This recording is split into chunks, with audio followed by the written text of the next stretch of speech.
Hey guys, welcome to Plus Concept. Today we will discuss part 2 of 40 plus puzzles plus sitting arrangement. और जो इसका जो part 1 है हम लोग पहले ही डिस्कस कर चुके हैं। जो लोग नहीं देखे हो जाके देखो, उसमें भी बहुत अच्छे क्वेश्चन है, तो जाके उसको देखो पहले। और आज जो हम लोग डिस्कस करेंगे वो भी क्या है, एक्सपेक्टेड पेपर हो सकता है आपके लिए, SBI क्लर्क प्री के लिए और कुछ मेंस के लिए। तो इसमें जो क्वेश्चन होगा आपका, जो कुछ प्री भी होगा और मेंस लेवल भी साथ साथ बीच में कभी दिया करेंगे, ठीक है। इसलिए ये मेंस प्लस और प्री दोनों पॉइंट्स ऑफ व्यू से इम्पोर्टेंट है, ठीक है। तो सबसे पहले आज का जो सिटिंग अरेंजमेंट है वो हम देखते हैं। देखो ये जो क्वेश्चन है मैंने खुद से बनाया है। तो आप अगर 10 लोग को ये सिटिंग अरेंजमेंट देते हो तो 10 में से मुश्किल से 7 लोग ही सही कर पाएगा, ठीक है। तो इसमें मतलब ये तो सिटिंग अरेंजमेंट ये तो इजी है, ठीक है, लेकिन कुछ कॉन्सेप्ट अगर मिस कर दोगे तो ये नहीं बनेगा, ठीक है। और ये जो 7 लोग हैं लगभग ये जो पॉइंट होगा आपका, जो इसमें जो मेन पॉइंट है वो मिस कर देगा, ठीक है। और अगर एग्ज़ाम में आता है तो ये 7 जो अभी मैं बोल रहा हूँ कि 10 में से 7 लोग नहीं बना पाएगा, तो ये नंबर ज़्यादा भी हो सकता है, क्योंकि एग्ज़ाम में प्रेशर और हाई रहता है। तो छोटी छोटी बातों जो ध्यान देने लायक होता है वो स्किप कर देता है, ठीक है, एस्पिरेंट ज़्यादातर। तो इसमें क्या प्रॉब्लम होगा, कैसे आपको ये हैंडल करना है, ठीक है। जो भी इंस्ट्रक्शन होता है उसको बारीकी से कैसे पढ़ना है ये हम लोग अच्छे से जानेंगे, ठीक है।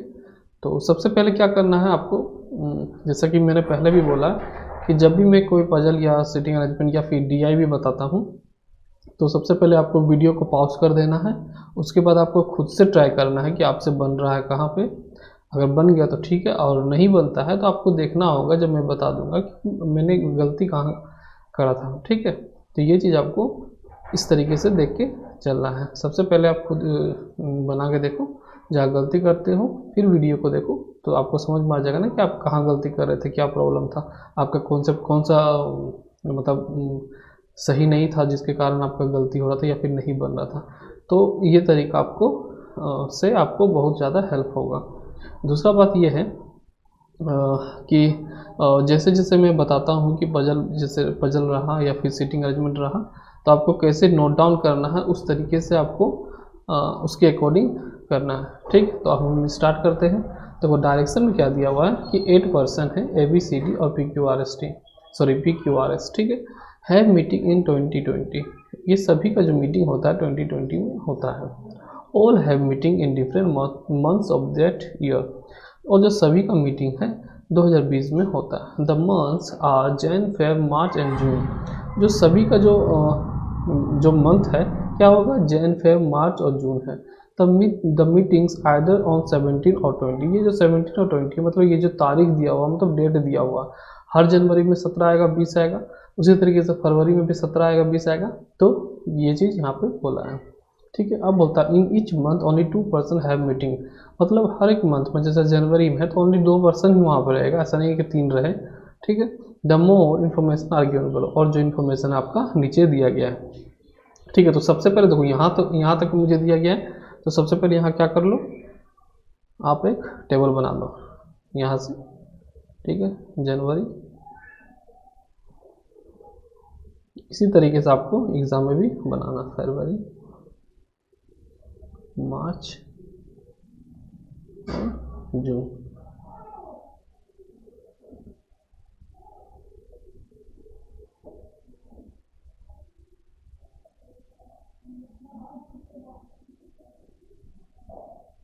ठीक है, यहाँ से आपको ऐसे करना, और इसे यहाँ थोड़ा इधर कर लो,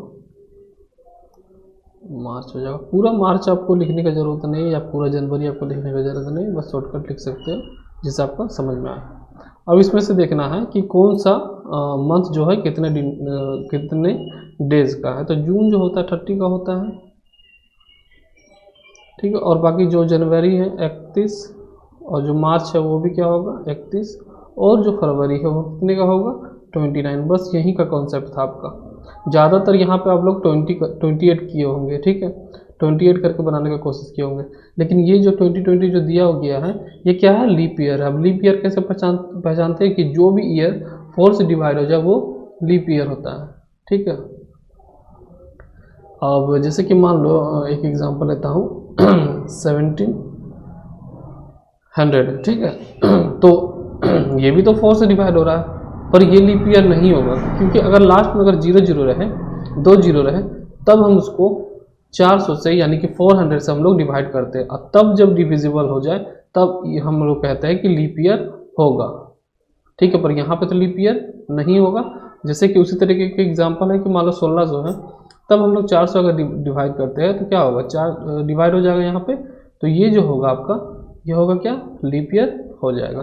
ठीक है, तो यहाँ जो 2020 दिया गया है तो यहाँ पे तो 00 लास्ट में नहीं है, तो यहाँ तो हम ओनली 4 से डिवाइड करेंगे, तो 4 से डिवाइड करेंगे तो तुम्हारा डिवाइड हो जाएगा, तो क्या होगा, ये लीप ईयर होगा। तो जब लीप ईयर होगा तो हम फरवरी हमारा जो है कितने दिन का देता है, ये 29 डेज का होगा। ठीक है, बस आपको यही कॉन्सेप्ट था जो आपको याद रखना है। ठीक है, और जो डेट क्या दिया हुआ है, 17 होगा, 20 होगा, यहाँ पर भी 17 होगा और 20 होगा, यहाँ पर भी 70, 20, 70 और 20। ठीक है, अब हम लोग इंस्ट्रक्शन के अकॉर्डिंग सब कुछ बैठाते जाएंगे।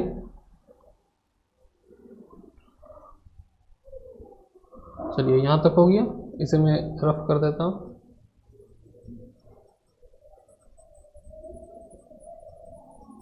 तो जो पहला पॉइंट हमारा दिया गया है वो बोलता है कि जो ए का जो मीटिंग होता है in a month which has odd number of days, तो ऑड नंबर ऑफ डेज में होगा।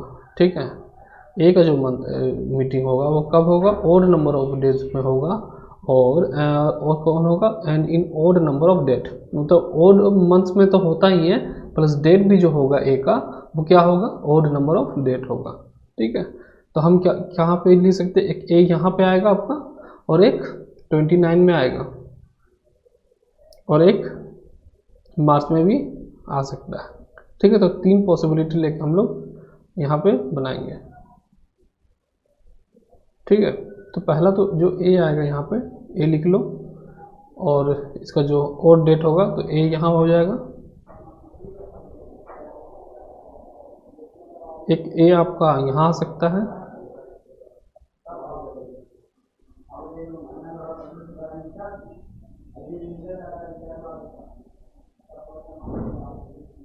और एक ए जो है आपका यहाँ आ सकता है। ठीक है, इतना आपका क्लियर हो चुका है। अब बोलता है only 1 person has meeting A and P, A और पी के बीच में ओनली 1 पर्सन मीटिंग है। ठीक है, और पी के लिए बोलता है who has not a meeting on June, जो पी का जो मीटिंग होगा वो जून में नहीं होगा। तो एक यहाँ पे पॉसिबिलिटी जो है और बन रहा है, एक पी यहाँ हो सकता है और एक पी यहाँ हो सकता है। ठीक है, देखो इसी तरीके से आपको पॉसिबिलिटी लेके चलना है। देखो पी यहाँ पे तो नहीं होगा, पी ऊपर ही होगा, क्योंकि पी का जो मीटिंग है जून में नहीं होता है। अब बोलता है there are 3 persons meeting between P and R, अब 3 पर्सन लोग का मीटिंग है पी और आर के बीच में, तो 1 2 3 होगा, तो यहाँ पे आर हो जाएगा। उसी तरीके से 1 2 3 पी एंड आर होगा यहाँ पे। अब यहाँ पे देखो 1 2 3, यहाँ नीचे तो नहीं हो सकता, ऊपर ही जाएगा, 1 2 3 आर होगा, यहाँ पे भी पी एन आर हो गया। तो यहाँ पे भी लिख लो 1 2 3, तो 1 2 3, यहाँ पे भी आर होगा, ऊपर नहीं जा सकता। ठीक है, persons have meeting between R and S is same as P and Q.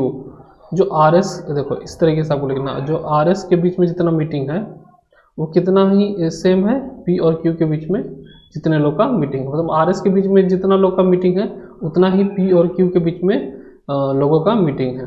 ठीक है, आगे देखते हैं।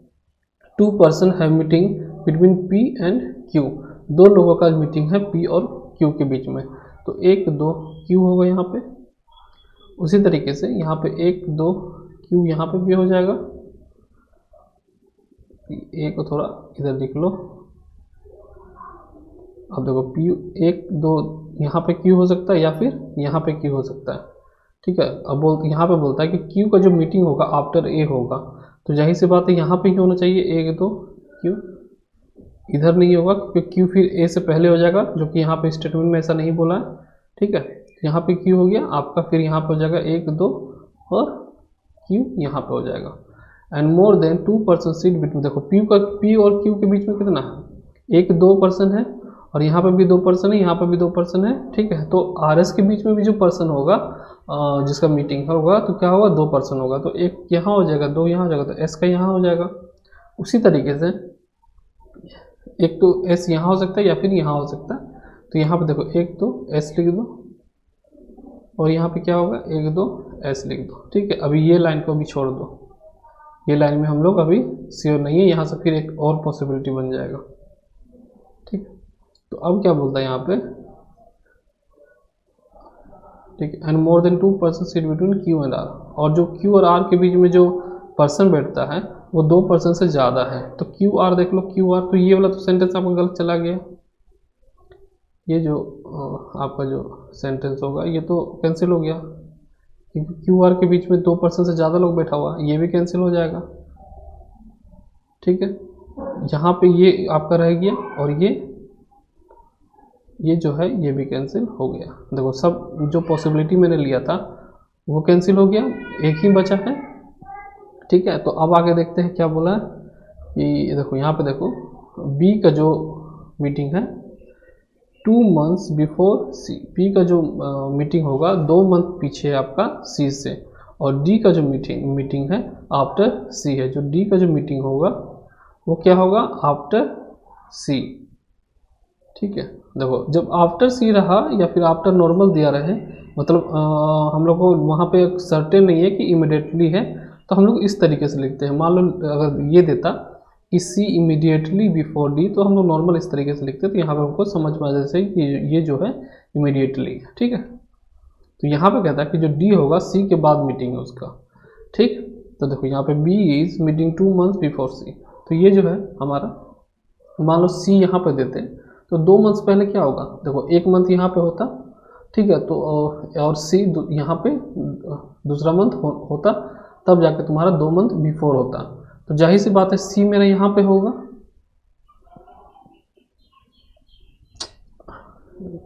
सी जो होगा आपका यहाँ होगा, और बी क्या होगा, इस मंथ छोड़ के यहाँ पे आपका बी होगा। ठीक है, तो इसको हम मिटा लेते हैं।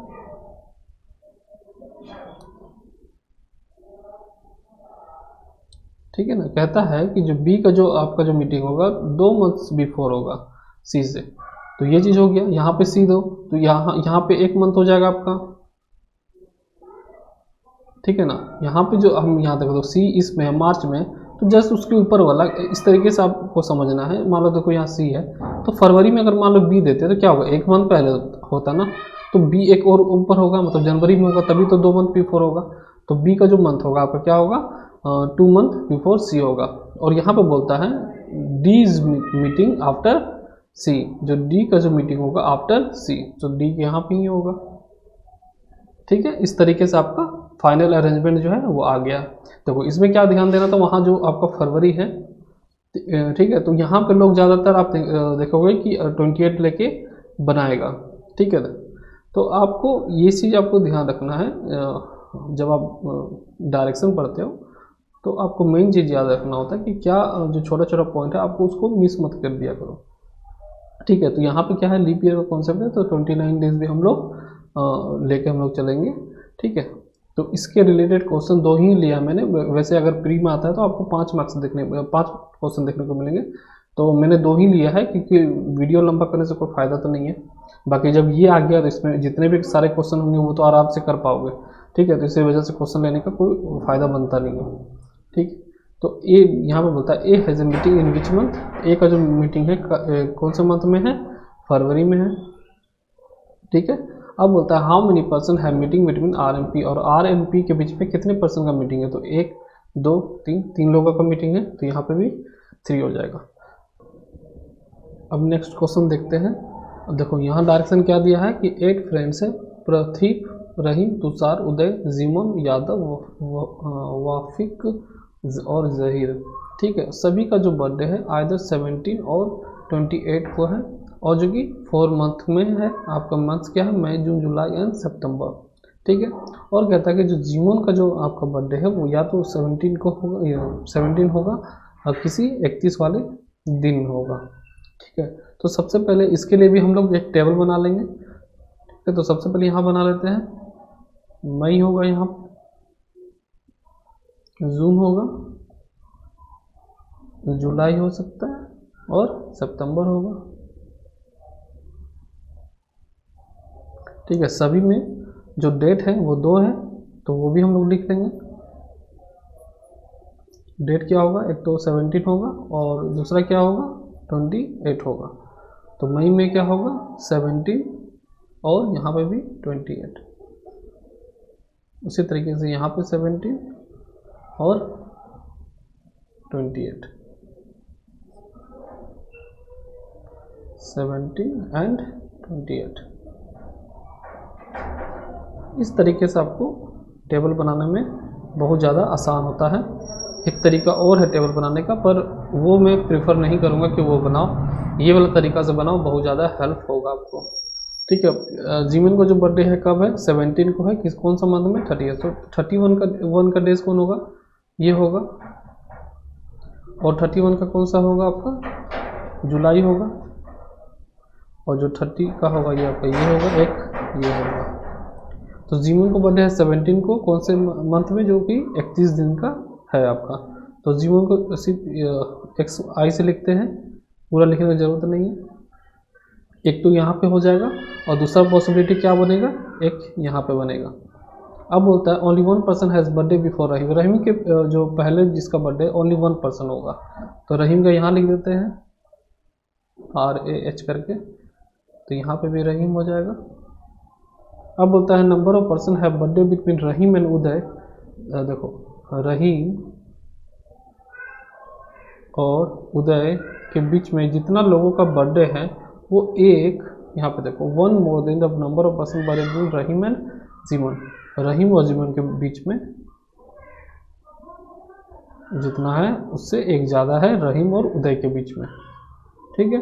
तो रहीम और जीमन के बीच में कितना है, अगर इस पॉसिबिलिटी में देखें तो रहीम और जीमन के बीच में तो एक भी गैप नहीं है, मतलब किसी का बर्थडे नहीं है।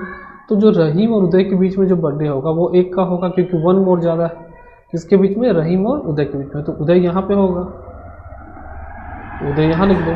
उसी तरीके से रहीम और जीमन के बीच में यहाँ पे 2 है, और रहीम और जीमन के बीच में यहाँ 2 है, तो रहीम और उदय के बीच में कितना होगा, 3 होगा, क्योंकि एक ज़्यादा होना है। तो 1 2 3 यहाँ पे उदय हो जाएगा, ठीक है। तो अब आगे देखते हैं, यहाँ पे बोलता है कि आपका जो नंबर ऑफ पर्सन में, चलो ये हो गया लाइन आपका। अब बोलता है यादव और Zaheer have their birthday in the same months having 30 days. जो यादव और जहीर का जो बर्थडे है 30 मंथ्स में होता है, but not in the month of June, मतलब जून में नहीं होगा, मतलब इस जगह पे आपका यादव और जहीर का बर्थडे नहीं होता है, ठीक है। तो यहाँ पे हम लोग लिख लेते हैं यादव और जहीर, ये दोनों का 30 मंथ्स में होता है, मतलब 30 डेज वाले में होता है, लेकिन जून में नहीं होता, ठीक है। अब यहाँ पे देखो वाफिक जो बर्थडे होगा उसका आफ्टर किसका होगा, प्रतीक का बर्थडे होगा, तो ये भी लिखना है, देख लो। वाकिफ का जो बर्थडे होगा आफ्टर प्रतीक का जो बर्थडे होगा उसका बाद होगा, ठीक है। अब यहाँ पे कहता है कि only 3 person have birthday between Rahim and Tushar. Rahim और तुषार के बीच में 3 लोगों का बर्थडे है, तो 1 2 3, तो यहाँ पे क्या होगा, तुषार होगा।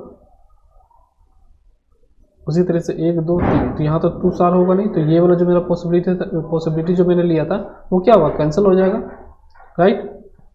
तो फिर आगे देखते हैं, Yadav don't have birthday before Zaheer. तो यादव का जो यहाँ पे जो यादव और जहीर के बीच में बोलता है कि यादव का जो बर्थडे जो होगा वो जहीर से पहले नहीं होगा, मतलब यादव का जो बर्थडे होगा वो जहीर के बाद होगा। क्या कहता है, यादव का जो बर्थडे होगा वो जहीर के बाद होगा, ठीक है। यहाँ तक हो गया आपका। जून में तो नहीं आएगा, 2 रीज़न है, एक तो पहले से उदय यहाँ पे प्लेस जो ऑक्युपाई कर चुका है, और दूसरा वजह क्या है कि जो इन दोनों का जो बर्थडे है आपका 30 जून में, मतलब जून में नहीं आएगा। ठीक है, अब जो बचा क्या है मेरा, ये कहता है कि जो वाफिक का जो बर्थडे होगा वो प्रतीक के बाद होगा। तो क्या होगा यहाँ पे वाफिक, और यहाँ पे क्या होगा प्रतीक। ठीक है, तो इस तरीके से हमारा आंसर निकल गया। ठीक है, आपको करना क्या होता है, आपको पॉइंट्स अच्छे तरीके से लिखना होता है और कोशिश करना, अगर प्री का जो क्वेश्चन आता है तो कम से कम लिखने का कोशिश करो। आपको ये चीज़ आपको यूज टू करना होगा। जैसे कि मैं यहाँ बता रहा हूँ तो ये मैं लिख दिया। ठीक है, आपको साथ साथ ही लेके चलना होगा। जैसे कि कुछ है, जैसे कि आप कुछ जो कि डिफ़िकल्ट पॉइंट है वो लिख दो। ठीक है, लेकिन कुछ कोशिश करना है कि जो पॉइंट आप माइंड में याद रख सकते हो उसको लिखने की ज़रूरत नहीं है। प्री में खास करके मत लिखा करो, क्योंकि वहाँ पे टाइम कम होता है, वहाँ पे आपको जल्दी करना होता है। ठीक है, तो यहाँ मैं बता रहा हूँ तो लिख दे रहा हूँ, लेकिन आपको वहाँ पे कोशिश करना है, या फिर जब मॉक देते हो तो वहाँ पे भी कोशिश करना है कि जो प्री का होगा कोशिश करना है कि कम से कम लिखना है। ठीक, तो अब इसके साथ जो 2 क्वेश्चन दिया गया है, इसमें भी आपको 5 क्वेश्चन देखने को मिलेंगे, लेकिन वीडियो लंबा करने से कोई फ़ायदा नहीं। जब ये हो गया तो आप 5 क्वेश्चन भी आराम से कर पाओगे। ठीक है, तो यहाँ पर देखो कहता है कि हु हैज़ बर्थडे ऑन 28 सितंबर, जो 28 सितंबर का जो बर्थडे होगा वो किसका होगा। तो यहाँ पर देख लो, सितंबर यहाँ 28 किसका होगा, यादव का होगा। इसी तरीके से यहाँ बोलता है कि जो बर्थडे होगा, who among following have birthday between 28 June and 17 सितंबर, जो 28 जून और 17 सितंबर के बीच में जिसका जो बर्थडे होगा वो किसका होगा। 28 सितंबर देखो यहाँ पे कहाँ है, 28 सितंबर यहाँ, और 17 सितंबर आपका यहाँ। ठीक है, 28 जून देखो, 28 जून यहाँ पे होगा आपका ये वाला, और 17 सितंबर यहाँ होगा। तो किसका होगा, वाफिक का और तुषार का बर्थडे होगा। तो ये होगा आपका आंसर। तो ये भी आपका कंप्लीट हो गया। और एक देख लेते हैं। देखो ये जो है आपका थोड़ा सा ट्रिकी है, जो पहला मैंने बताया सीटिंग अरेंजमेंट, और ये ट्रिकी है थोड़ा। ठीक है, आपको थोड़ा सा ध्यान रख के समझ के चलना है। यहाँ पे बोलता है कि 8 पर्सन है, ये 8 पर्सन है सिटिंग अराउंड रेक्टेंगुलर टेबल पे वो बैठा हुआ है। In such a way that 2 person sit on each of the table. देखो रेक्टेंगल टेबल है, ठीक है, वो क्या किया है, जिसमें 2 पर्सन जो है प्रत्येक साइड में बैठा हुआ है। यहाँ पे प्रत्येक साइड में बैठा हुआ, ठीक। अब कहता है कि सम ऑफ देम, इसमें से कुछ लोग सेंटर फेस किए हैं और कुछ लोग आउटसाइड फेस किए गए। ठीक है, not more than 2 person sitting together face same direction, मतलब 2 लोग से ज़्यादा वैसा नहीं हो सकता कि सेम डायरेक्शन फेस किया हो। ठीक है, मान लो ये तुम्हारा इनसाइड क्या हुआ, ये भी इनसाइड किया, तो ये और ये इनसाइड नहीं कर सकता, मतलब 3 लोग एक साथ सेम फेस करके नहीं बैठ सकता, इसका कहने का मतलब है। ठीक है, अब यहाँ पे देखो कहता है कि P sits 4 to the right of D। ठीक है, देखो P sits 4 to the right of D। अब देखो एक चीज़ यहाँ पे समझो, ठीक है, एक यहाँ पे मैं बना लूँगा इस तरीके से, अगर बनाता हूँ, ठीक है, यहाँ देखो यहाँ पे देता हूँ P sits 4 to the right of D है ना, तो यहाँ पे मान लो D बनाता हूँ, तो ये तो नॉर्थ किया हो सकता है और एक यहाँ पे साउथ किया हो सकता है। तो अगर P sits 4 to the right of D देंगे तो 1 2 3 P यहाँ होगा। ठीक है, उसी तरीके से फिर एक P यहाँ होगा, 1 2 3 4 यहाँ पर होगा P। ठीक है, सॉरी देखो 1 2 3 4, हाँ यहाँ P होगा। तो इससे क्या होगा, एक पॉसिबिलिटी तो आपका यहाँ बन जाएगा, 2 पॉसिबिलिटी तो वैसे बन गया। ठीक है, लेकिन जब D ये भी तो हो सकता है कि एक स्मॉल साइड में बैठे, तो यहाँ पे क्या होगा कि आपका पॉसिबिलिटी जो है वेरी करेगा। तो आपको करना क्या है कि सबसे पहले पॉइंट वो ढूंढना है कि जो कम से कम पॉसिबिलिटी मुझे बनाना पड़ जाए। ठीक है, वो पॉइंट आपको ढूंढना है। तो वो कैसे आएगा, वो आपको प्रैक्टिस से ही आएगा, तब जाकर जब जो भी क्वेश्चन दिया रहेगा उसमें आप ऑप्शन तुरंत ढूंढ पाओगे। ठीक है, तो आगे हम लोग पढ़ते हैं और कैसे समझना है कि ये पॉसिबिलिटी मेरे काम का है, मतलब ये जो ऑप्शन है मेरे काम का है, इससे कम पॉसिबिलिटी होगा, ये आपको देखना है। ठीक है, तो यहाँ पे जो कहता है P seats 4 to the right of D, लिखने की ज़रूरत नहीं है। ठीक है, C सीट्स सेकेंड, जब मैं मेंस का जब क्वेश्चन बताऊंगा तो वहाँ पे आपको सारा क्वेश्चन लिखूंगा, क्योंकि वहाँ पे क्वेश्चन जो होता है लेंदी होता है, आपको याद रखना होता है पॉइंट। ठीक है, यहाँ पे कम पॉइंट होता है, तो कोशिश करो कि कम से कम पॉइंट को लिखने का, क्योंकि ये प्री है, आपको ज़्यादा नंबर लाना ही होगा और ऑप्शन नहीं है। ठीक है, कम टाइम में। C seats second to the right of B, ये भी ठीक है। और बोलता है D और C do not seats on the same side of the table और seats immediate right of C। देखो अभी तक यहाँ मुझे कंफर्म कुछ पता नहीं चल रहा है कि जैसे कम हम पॉसिबिलिटी कर पाए। यहाँ पे कहता है कि D faces opposite direction of P, who face inside the table. देखो P का मुझे यहाँ पे आपको पता चल गया, P जो है इनसाइड करता है, तो P एक लॉन्ग टेबल में बैठेगा, मतलब लॉन्ग साइड में बैठेगा, और क्या किया रहता है, इनसाइड क्या होता है।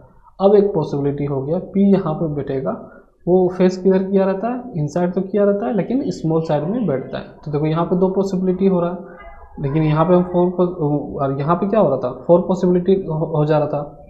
ठीक है, तो यहाँ से हम दो पॉसिबिलिटी लेके हम बनाएंगे। ठीक है, अब बोलता है P seats fourth to the right of D। तो या तो देखो 1 2 3 4, तो D यहाँ बैठेगा, 1 2 3, देखो यहाँ पे होगा ना, मान लो D यहाँ बैठाते हैं। ठीक है, और कहता है कि जो देखो P seats 4 to the right of D, मान लो ये इधर क्या होगा, तो क्या होगा 1 2 3 4, और मान लो ये इधर क्या होगा 1 2 3 4, मतलब ये एक तरह का बीच में बैठा हुआ है। तो अब ये तो सेंटर में फेस किया हो या आउटसाइड में फेस किया हो, वो बैठेगा तो D यहाँ पे ही। उसी तरीके से 1 2 3 का गैप होगा, और D जो बैठेगा यहाँ पे आपका यहाँ बैठेगा। अब या तो इसको आउटसाइड लेके या फिर इनसाइड लेके करके देख लो, दोनों साइड तो बैठना ही है। देखो जैसे मान लो इन करेंगे तो 1 2 3 4 यहाँ पे बैठेगा, आउटसाइड करेंगे तो 1 2 3 4। ठीक है, तो ये फर्क नहीं पड़ता कि ये D का जो फेस किया गया है वो क्या किया गया है, वो आगे देखेंगे पॉइंट मिला तो ठीक है।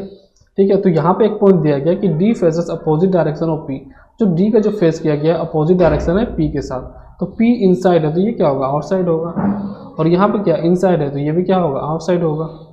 यहाँ तक हमको क्लियर हो गया। ठीक है, अब यहाँ पे देखते हैं कि A seats second to the right of M, D seats second to the left of O। D जो बैठा हुआ है वो सेकेंड लेफ्ट है किसका, O का, और O फेस किया है क्या, O फेस करता है A को, मतलब A का फेस करेगा, O फेसेस A, मतलब O जो है वो जाहिर सी बात है इनसाइड फेस करेगा, तभी तो फेस करेगा ना A को। तो यहाँ तक तो कंफर्म हो गया कि मुझे जो O जो फेस किया गया है वो A को फेस किया है और वो इनसाइड होगा, और यहाँ पे कहता है D second to the left of O। तो यहाँ मान लो O देंगे, D जो है सेकेंड लेफ्ट बैठता है किसका, O का, तो O यहाँ होगा। तो क्या होगा, अगर मान लो ये इनसाइड किया हुआ है, इनसाइड क्या मानो क्या, तो O तो इनसाइड ही, मतलब अंदर ही फेस करके बैठेगा ना, क्योंकि फेस किया हुआ A का। तो जब यहाँ पे ये जो है यहाँ पे मान लो ये सेंटर किया हुआ, तो ये तो राइट हो जाएगा D, मुझे चाहिए D second to the left of O, तो जाहिर सी बात है O यहाँ पे बैठेगा।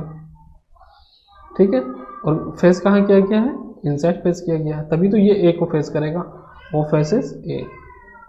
ठीक है, इस तरीके से आपको चलना है। अब यहाँ पे भी देख लो, मान लो O यहाँ दूंगा, ठीक है, इनसाइड क्या हुआ है, देखो O यहाँ दिया हुआ इनसाइड क्या है, तभी तो D जो है सेकंड लेफ्ट होगा O का। मान लो यहाँ O देता और इनसाइड तो किया हुआ है, तो ये राइट हो जाता, D जो है सेकंड राइट हो जाता C का, तो यहाँ O नहीं बैठेगा।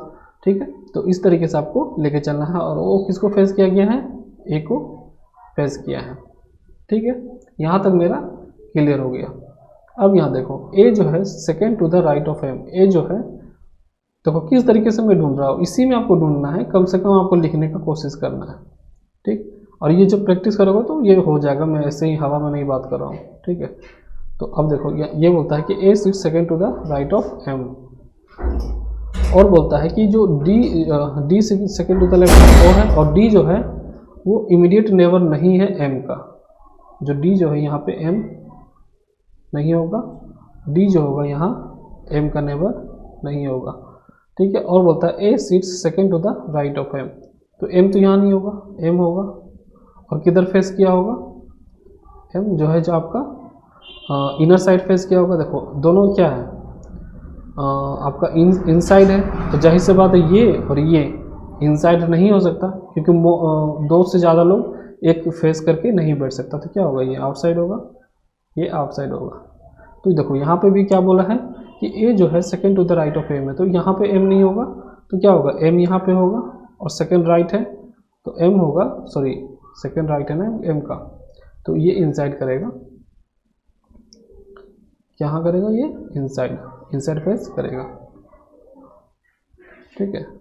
तो ये आपका होगा A second to the right of M, इतना आपका हो गया। अब देखो यहाँ पे देखो, ये इनसाइड कर दिया, ये इनसाइड किया और ये इनसाइड किया, तो ये जो ऑप्शन होगा आपका कैंसिल हो जाएगा, मतलब ये इससे आपका आंसर नहीं आने वाला, तो मेरे पास बच गया ये, ठीक है। अब यहाँ पे देखो आगे हम ढूंढते हैं कि और क्या दिया गया है। देखो ये हो गया P seats four to the right of D, यहाँ हो गया C seats second to the right of B, ठीक है। D and C do not sit on the same side of the table, D और सी मतलब सी यहाँ पे भी नहीं बैठेगा, इस जगह पे सी नहीं बैठेगा, ठीक है। और जो सी है second to the right of B में है, ठीक है। ये चीज़ आपको याद रखना। O seats immediate right of C, O जो है यहाँ पे इमीडिएट राइट सी है, तो सी तो यहाँ पहले से नहीं बैठेगा, तो सी होगा यहाँ पे, इमीडिएट राइट सी है, ठीक है। अब ये जो मेरा जो लाइन था ये अब बन जाएगा C seat second to the right of B. अब जो सी है सेकंड किसका बैठता है, बी का राइट में बैठता है, फेस किधर करेगा, ये इनसाइड करेगा, ठीक है, second to the right of B, C जो है बी का सेकंड राइट में बैठता है। अब जो एक पॉइंट मेरा बच गया वो क्या पॉइंट था, देखो एम हो गया, बचा क्या एन, तो जो एन बचा इसको एन यहाँ लिख दो, ठीक है। अब यहाँ देखो डी और सी क्या होता है,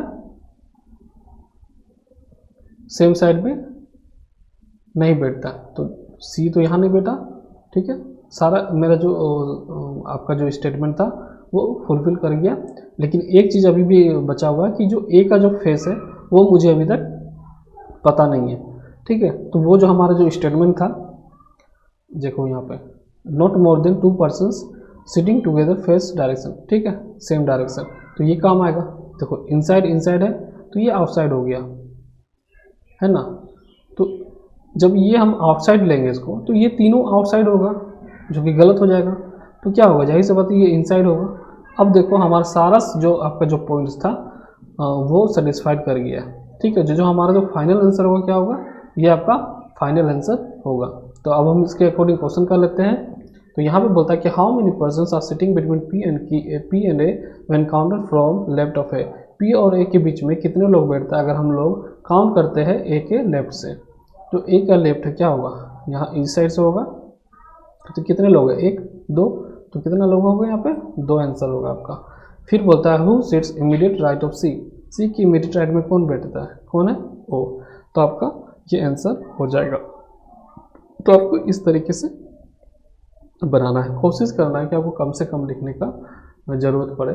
और जो वहाँ पे आपको जो कलर का जो आपका प्री देता है, तो ये मैं डेफिनेटली कह के बोल सकता हूँ कि आपको बिना लिखे वहाँ पे आपको आराम से बनाया जा सकता है। लेकिन जो चीज़ भी कुछ पॉइंट हुआ जो आप भूल सकते हो, ऐसा नहीं है कि आप पूरा चीज़ ही ना लिखो, कुछ भी जैसे कि 1-2 पॉइंट जो है आप छोड़ सकते हो, लिखना नहीं है। जो आपको थोड़ा लेंदी लगे वो आपको लिखना नहीं है, ठीक है। और जो जल्दी में लिख सकते हो वो आप लिख लो, ठीक है। तो ये था हमारा जो सेट 2 पजल और सिटिंग के जो 40+ जो सीरीज़ है उस चीज़ का सेट 2 था। और नेक्स्ट वीडियो फिर आगे देखेंगे, अच्छे क्वेश्चन फिर लेके आएंगे जो भी एक्सपेक्टेड हो, ठीक है। ज़्यादा हार्ड देने से कोई मतलब नहीं होता। और मेंस में जो क्वेश्चन साथ में जो मेंस का जो क्वेश्चन देता हूँ वो भी आपको बहुत अच्छे लेवल का दूंगा, जो आपको डेफिनेटली हेल्प होगा, प्री में भी और आपको मेंस में भी होगा, ठीक है। ऐसा नहीं मैं दे रहा हूँ कि आपको आउट ऑफ सिलेबस कुछ भी दे रहा हूँ, नहीं, जो भी एग्ज़ाम में आता उससे थोड़ा सा लेवल हाई करके दे रहा हूँ कि जिससे आपको वहाँ पे आसानी हो, ठीक है। तो और इसी तरीके से मैंने और जो DI का जो 40+ वीडियो है वो भी लेकर आ रहा हूँ, ठीक है। उसमें आपको बहुत अच्छे क्वेश्चन मिलेंगे, उसमें मेंस का ज़्यादा आपको देखने को मिलेगा, प्री का थोड़ा कम रहेगा, ठीक है। क्योंकि मैथ्स का जो आपका जो मेंस में जो मैथ्स आता है थोड़ा सा वो डिफ़िकल्ट आता है, तो आपको अभी से प्रिपेयर होना है, ठीक है। तो उसका जो क्वेश्चन मैं लाऊंगा थोड़ा अच्छा स्टैंडर्ड लेके आऊँगा। अच्छा, तो कहने का मतलब ये है कि जो उसका जो DI होगा ज़्यादा मेंस लेवल का होगा। ठीक है, तो अभी के लिए इतना ही। और जो भी अच्छा लगा वीडियो यार तो लाइक करो, सब्सक्राइब करो, ठीक है, और दोस्तों के साथ शेयर भी करो। तो आज के लिए बस इतना ही। Thank you.